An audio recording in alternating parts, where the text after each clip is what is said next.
Once upon a time, in the middle of winter, when snowflakes were falling from the sky like soft feathers, a queen sat by a window framed with black ebony wood.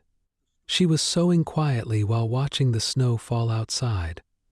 As she worked, the needle suddenly pricked her finger, and 3 drops of red blood fell onto the white snow below. The contrast of the red blood on the white snow looked so beautiful that the queen thought to herself, "Oh, that I had a child as white as snow, as red as blood, and as black as the wood of this ebony frame." Not long after, the queen gave birth to a little daughter who was exactly as she had wished.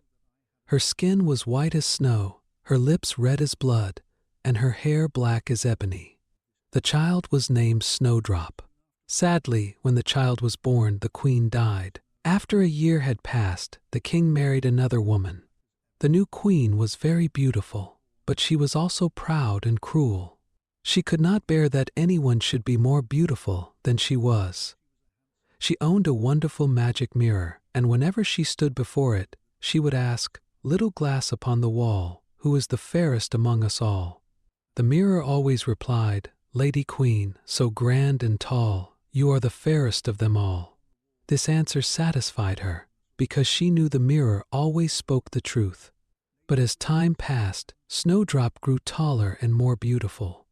By the age of 7, she was lovely as the day itself, and even more beautiful than the queen.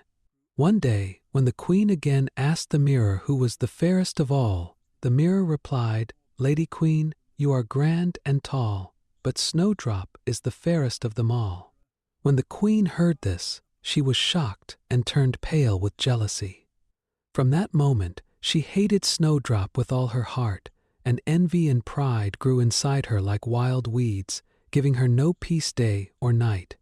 The queen summoned a huntsman and ordered him to take Snowdrop into the forest, kill her, and bring back her lungs and liver as proof.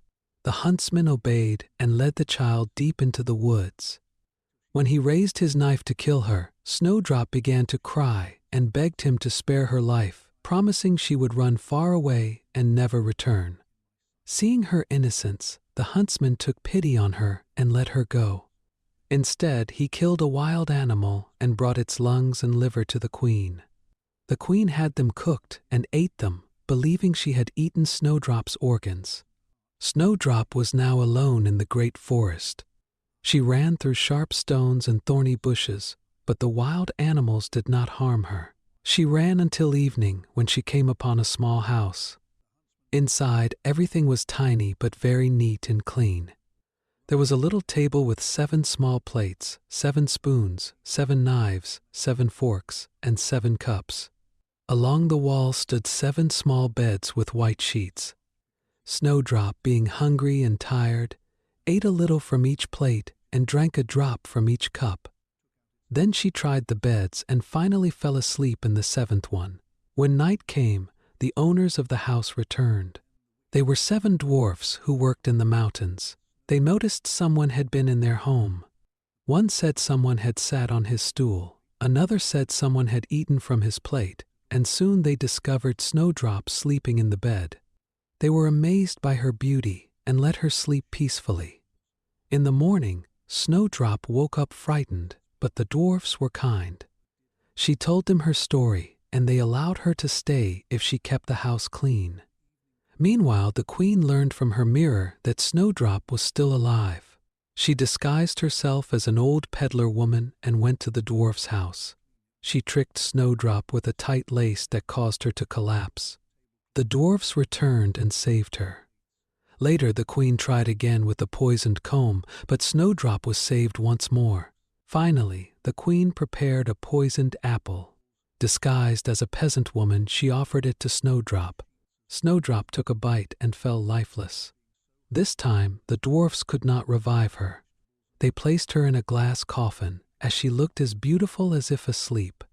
Years later, a prince came upon the coffin and fell in love with Snowdrop. When the coffin was moved, the poisoned piece of apple fell from her throat and she awoke. The prince took her to his castle and they were married. The wicked queen was punished for her cruelty and died, while Snowdrop and the prince lived happily ever after.